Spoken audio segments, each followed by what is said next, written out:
चुनाव प्रचार के दौरान मुख्यमंत्री शिवराज सिंह चौहान के ऐसे कई बयान सामने आए थे, कुछ इमोशनल बयान भी सामने आए थे। उन्होंने कहा था कि मैं ऐसा भैया हूं, अगर चला गया तो बहुत याद आऊंगा, और तमाम बातें कही थी। लेकिन जो ये फीनिक्स पक्षी वाला उन्होंने बयान दिया था, वो इस वक्त मौजूदा परिस्थिति में बिल्कुल सटीक साबित हो रहा है। और चैतन्य भट्ट साहब हमारे साथ मौजूद है। चैतन्य सर, मैं आपसे समझना चाहूंगा कि अब क्या कुछ समझना, कुछ देखना बाकी है अभी? क्या ये जो ट्रेंड्स है, क्योंकि अब एक बहुत निर्णायक डिफरेंस दिख रहा है, 70 और 159, अब 68 और 159 का दिख रहा है। कुछ यहां ट्रेंड बदलेगा, कुछ ऐसा होगा कि कुछ करिश्मा हो जाए, चमत्कार हो जाए और कांग्रेस के पक्ष में आ जाए, या फिर मुख्यमंत्री शिवराज सिंह चौहान ने फिनिक्स पक्षी वाली वो जो बात थी वो सही साबित कर दी?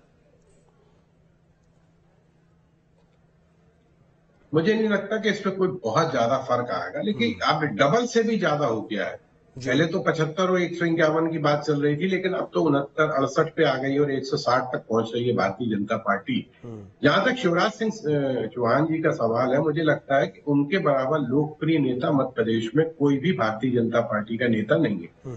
दूसरी बात, उनका जो जनता के साथ कनेक्ट है, वो जिस तरह से भावनात्मक बातें करते हैं, अपने आप को रिश्ता जोड़ते हैं जनता से, और सबसे बड़ा जो उनका एक जो गेम चेंजर था वो थी उनकी लाडली बहना योजना, जिसने तमाम महिलाओं को पूरी तरह से भारतीय जनता पार्टी के प्रति आसक्त कर दिया। तो भारतीय जनता पार्टी का जो जीत की श्रेय है, वो मुझे लगता है कि ठीक है, मोदी जी का चेहरा था, मोदी एमपी के मन में मोदी है, लेकिन जो योजनाएं थी वो शिवराज सिंह चौहान की थी, और उसमें से सबसे बड़ी जो योजना थी, ऐसा लग रहा था लोगों को कि ये जो ओपीएस वाली योजना है, जो कांग्रेस का एक ट्रम्प कार्ड हो सकता है कि ओल्ड पेंशन स्कीम वाली स्कीम हो, और जिसका अंडर करंट की भी बात की जा रही थी। लेकिन मुझे लगता है कि ये जो लाडली बहना योजना के सामने जो ओपीएस वाली स्कीम है, उतना प्रभाव डाल नहीं पाई। दूसरी सबसे बड़ी बात जो है जी, कि भारतीय जनता पार्टी किसी भी चुनाव को बहुत गंभीरता से लेती है, बहुत गंभीरता से लेती है, चाहे वो छोटा चुनाव हो, चाहे बड़ा चुनाव हो, चाहे किसी भी तरह का चुनाव हो। तमाम बड़े नेताओं ने, तमाम बड़े नेता भारतीय जनता पार्टी के, चाहे मोदी जी हो, चाहे अमित शाह जी हो, चाहे कोई भी हो, तमाम लोगों ने पूरी मेहनत की, और विशेषकर सबसे बड़ी जो मेहनत थी वो शिवराज सिंह चौहान की थी, जिन्होंने करीब 150 से भी ज्यादा सभाएं दौड़ दौड़ के तमाम तरह की जो अपनी योजनाएं और भारतीय जनता पार्टी का जो पक्ष है वो लोगों के सामने रखा। तो उस पर एक भरोसा होता है लोगों को कि तमाम लोग जो हैं वो भारतीय जनता पार्टी के प्रति, और दूसरा फिर संगठन, उनकी संगठन की जो मजबूती है वो कांग्रेस में दिखाई नहीं देती है। हम तो जबलपुर की भी जैसे बात करें या महाकौशल की भी बात करें, तो मुझे लगता है कि महाकौशल में पिछली बार 38 में से 24 सीटें कांग्रेस को मिली थी, और कांग्रेस ने काफी महत्व भी दिया था महाकौशल को। मुख्यमंत्री महाकौशल के थे, विधानसभा अध्यक्ष महाकौशल के थे, उपाध्यक्ष महाकौशल के थे, जबलपुर से 2 मंत्री भी थे। उसके बावजूद अभी आप देखिए कि जो ट्रेंड आ रहा है उसमें भारतीय जनता पार्टी की सीटें बढ़ रही हैं और कांग्रेस की कम होती जा रही है। तो ये जो तमाम तरह की चीजें आ रही है, ये बड़ी चमत्कारिक तो है, बड़ी आश्चर्यजनक भी है। लोगों को सामने पहले जो चलता था कि इस समय लहर चल रही है, ऐसी लहर सामने कहीं दिखाई नहीं देती थी, लेकिन वो अंदर ही अंदर भारतीय जनता पार्टी के प्रति जिस तरह की लहर चल रही थी वो आम आदमी समझ नहीं पा रहा। लेकिन चैतन्य सर, एक बात ये, जैसे कि अभी आपने कहा कि मुख्यमंत्री शिवराज सिंह चौहान ने बड़ी मेहनत की, उनकी योजनाओं का भी आपने श्रेय दिया, जिक्र किया, लेकिन इन सब के बीच एक बात बहुत आ रही है कि क्या कुछ प्रदेश नेतृत्व में बदलाव की भी स्थिति है, और अगर बदलाव की स्थिति है तो मुख्यमंत्री शिवराज सिंह चौहान का विकल्प कौन होगा, जब आज वो उन्होंने कहीं ना कहीं अपनी जो उपयोगिता है, अपनी एक बहुत बड़ी काम करने के लिए जुझारूपन है, वो साबित कर दिया। मैं इसका जवाब जरा अरुण पांडे जी आपसे लेना चाह रहा हूं। जरा मुझे बताइए कि इस वक्त आप क्या देख रहे हैं? मध्य प्रदेश में भी लहर है लेकिन बीजेपी की, और छत्तीसगढ़ में भी अगर लहर है तो बीजेपी की। नहीं कह सकते किसी की सुनिश्चित है छत्तीसगढ़ में, क्योंकि जिस तरीके से आंकड़े और नंबर्स बार बार बदल रहे हैं, वह यह कह पाने की स्थिति में बिल्कुल नहीं है कि कौन सरकार बना रहा है। तो अभी हमको कम से कम 2 बजे तक, चलिए मैं आता हूं आपके पास आता हूं, जरा 1 मिनट, लेकिन ये तस्वीरें भी दिखाना बहुत जरूरी, और ये सब बहुत जरूरी इस वक्त है, क्योंकि आप ये समझ सकते हैं कि इस वक्त पार्टियों के खेमे में क्या स्थिति है, और ये बीजेपी का खेमा, बीजेपी का जो कार्यालय है, वहां पर उनके जो कार्यकर्ता, जो उनके जो तमाम नेता हैं, वो किस तरीके से एक तरीके से जीत से लबरेज, खुशी से लबरेज नजर आ रहे हैं, क्योंकि उनको ये अब जो ट्रेंड है वो अपनी जीत सुनिश्चित इनमें नजर आ रही है। क्योंकि देखिए, अगर मध्य प्रदेश की बात कर ले, 230 के 230 सीटों के रुझान एक तरीके से सामने है, 90 के 90 छत्तीसगढ़ के रुझान सामने है, और ये देख लीजिए 159 और 68। अब ये जो डिफरेंस है वो डबल से भी ज्यादा का है। 70 से भी नीचे अगर कांग्रेस सिमटती हुई दिखाई दे रही है, 160 बीजेपी पहुंच रही है, तो क्या इसमें कुछ मूलचूल बदलाव होगा? और वहीं दूसरी तरफ बीजेपी अगर 50 का आंकड़ा छू रही है तो क्या इसमें बदलाव होगा? और ये देख लीजिए जरा सा आपके सामने इस वक्त ये पैराशूट से इस वक्त मौजूदा स्थिति जो नजर आ रही है वो देख लीजिए।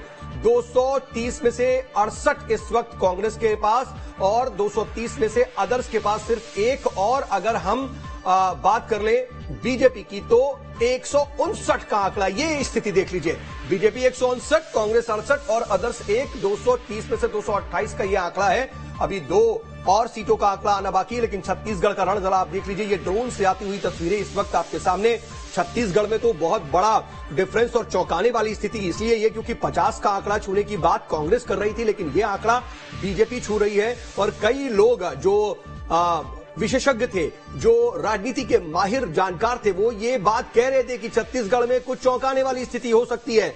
हमसे भी जब बातचीत हो रही थी तो ऐसा हो रहा था कि कहीं ऐसा ना हो कि छत्तीसगढ़ में मामला पलट जाए, क्योंकि याद होगा 2018 में भी जो ट्रेंड्स थे, जो एग्जिट पोल के नतीजे थे वो अलग बता रहे थे, लेकिन बिल्कुल अलग लहर नजर आई थी कांग्रेस की। लेकिन इस बार भी ऐसा ही हो रहा है। बीजेपी 50 का आंकड़ा, और अगर ये बीजेपी 50 का आंकड़ा छू रही है तो मान के चलिए कि उसे सरकार बनाने में तो कोई मुश्किल होगी ही नहीं, लेकिन 5 साल आगे सरकार चलाने में भी कोई दिक्कत नहीं होगी। लेकिन ये 38 का आंकड़ा ही सिर्फ छूती हुई कांग्रेस नजर आ रही है। और अरुण पांडे हमारे साथ मौजूद है, जवाब दे रहे थे। अरुण जी, ये आप कह रहे हैं कि ऊपर नीचे की स्थिति बन रही है, आप कह रहे हैं कि बहुत उतार चढ़ाव हो रहा है। पिछले आधे घंटे से तो 48 से नीचे बीजेपी गई नहीं, और 40 का भी आंकड़ा छू नहीं पा रही है कांग्रेस। मतलब बिल्कुल अपोजिट स्थिति। और अब यहां पर उम्मीद किस बात की? देखिए, ये जो आंकड़े भी हम देख पा रहे हैं, मौजूदा आंकड़े जो हैं, यही आंकड़े कुछ समय पहले कांग्रेस के पक्ष में थे और सेम आंकड़े थे। तो छत्तीसगढ़ में कम से कम 2 दर्जन सीटें ऐसी हैं कि जहां बहुत कम मार्जिन से जीत और हार तय होती है। तो उन सीटों पर अभी हमको इंतजार करना चाहिए। मैं इसीलिए बार बार कह रहा हूं कि हमें 2 बजे तक रुक जाना चाहिए। और वास्तव में छत्तीसगढ़ का मुकाबला बेहद दिलचस्प है, बहुत ही रोमांचक है। ये अगर ये दिलचस्प है तो इतने दिलचस्प मुकाबले की उम्मीद थी आपसे। जब हमारी बात हो रही थी तो आप तो ये भी कह रहे थे कि कांग्रेस क्लियर मैंडेट ला रही है और कांग्रेस को हराने वाली स्थिति है ही नहीं। भूपेश मॉडल की बात, भूपेश है तो भरोसा की बात, ये बातें आप भी कह रहे थे। लेकिन अब कांटे का मुकाबला तो कम से कम आप कहेंगे, अगर नहीं भी हरा रहे हैं अभी तो आप।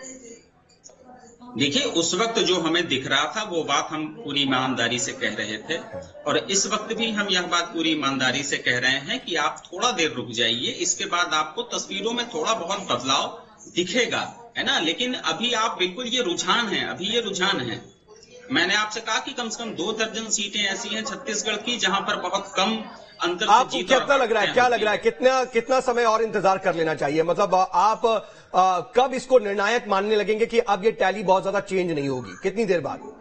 देखिए, 1:30 बजे तक तस्वीर पूरी तरीके से छत्तीसगढ़ की साफ हो जाएगी। ठीक है, 1:30 बजे तक का इंतजार करते हैं। आपके साथ हैं, हम बातचीत भी करेंगे। लेकिन चैतन्य सर, मैं एक सवाल आपसे समझना चाह रहा था कि बात कही गई मोदी की गारंटी की, मोदी के मन में एमपी की, लेकिन जब शिवराज सिंह चौहान को कहा जा रहा था कि साइड कर दिया गया, उनके समकक्ष ऐसे लोगों को उतार दिया गया जो दावेदारी कर रहे थे उनकी ही कुर्सी की, उसके बावजूद मुख्यमंत्री शिवराज सिंह चौहान ने अपनी मेहनत में कमी नहीं छोड़ी, लगातार लगे रहे, सबसे सामंजस्य बिठाए रखा, ताबड़तोड़ सभाएं की, 165 सभाएं की। आज की डेट में जब यह बात हो रही है कि अगर छत्तीसगढ़ में सरकार आ रही है तो क्या केंद्रीय नेतृत्व ये रिस्क ले पाएगा कि मुख्यमंत्री शिवराज सिंह चौहान को अभी किनारे किया जाए और किसी और विकल्प पर सोचा जाए? देखिए, भारतीय जनता पार्टी का जो हाईकमान है वो अप्रत्याशित निर्णय लेता है, इसमें कोई संदेह की बात नहीं है। किसको कहां से हटाना है, जिसके नेतृत्व में चुनाव लड़ा जाता है उसको भी हटा दिया जाता है और दूसरे मुख्यमंत्री बना दिए जाते हैं।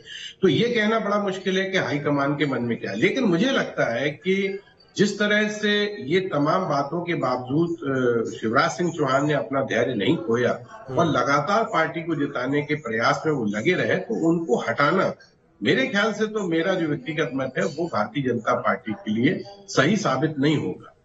कम से कम लोकसभा के चुनाव तक तो उनको मुख्यमंत्री बनाए रखना बहुत आवश्यक, और एक बार अगर उनको फिर से मुख्यमंत्री बनाया जाता है, क्योंकि देखिए दूसरा कोई चेहरा ऐसा है नहीं भारतीय जनता पार्टी के पास, ठीक है, जो केंद्रीय मंत्री उतारे हैं उन्होंने एक नई स्ट्रेटेजी तय की थी कि केंद्रीय मंत्रियों को, सांसदों को उतारा जाए विधानसभा चुनाव में। उनमें से कुछ लोग हैं ऐसे, जैसे आदिवासी मुख्यमंत्री की बात चल रही है, बहुत लंबे समय से मांग हो रही। फग्गन सिंह कुलस्ते अगर जीतते हैं तो हो सकता है कि उनको मुख्यमंत्री बना दिया जाए, या प्रहलाद सिंह पटेल हैं, ये तमाम चीज। लेकिन उसके बावजूद मुझे लगता है कि शिवराज सिंह चौहान का मुकाबला अभी भारतीय जनता पार्टी मध्य प्रदेश, और यही सबसे बड़ी बात है कि अब ये मंथन होगा कि क्या किया जाए। मैं आ रहा हूं सर आपके पास, कुछ तस्वीरें